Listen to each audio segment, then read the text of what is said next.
Oi pessoal, tudo bem com vocês?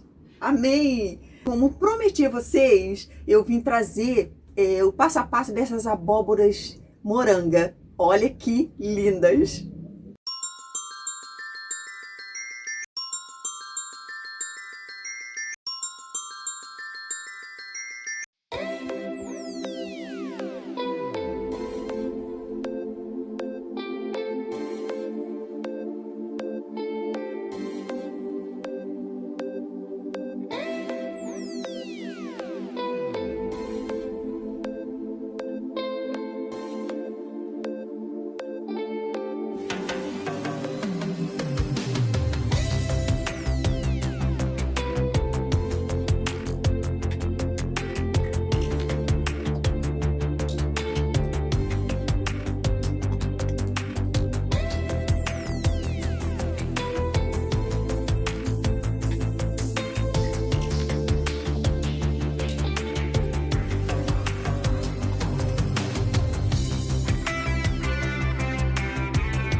Pessoal, espero que tenham gostado do passo a passo. Tá fácil, não tá?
E olha que lindos ficaram esses também. Esses kits são ótimos. Um porta-tesoura, abóbora, porta-alfinetes e porta-agulhas. Esse coração que você coloca na bolsa, que é um kit socorro, né? Enfim, você pode dar de presente a uma amiga costureira, ou como lembranças de um chá de panelas, casamentos. Vocês acharam difícil o passo a passo? Ou vocês já sabiam fazer? Como vocês pretendem usar de vocês na decoração da casa? Porque elas têm várias utilidades. Aqui no ateliê eu uso para porta-alfinetes, porta-agulhas, porque na hora que eu estou costurando eu já vou tirando os alfinetes e já colocando ali. É bem rápido. Mas também elas servem para decorar a casa. E eu vou mostrar para vocês no próximo vídeo como eu decorei um cantinho aqui em casa com elas. Na verdade, esses tecidos aqui são sobras. Alguns eu ganhei, outros vocês viram que foi das cadeiras, né? Meu esposo reformou. Então, eu vou mostrar para vocês que o simples pode sim ser chique. E vou mostrar uma outra novidade também no próximo vídeo. Deus abençoe sempre a todos.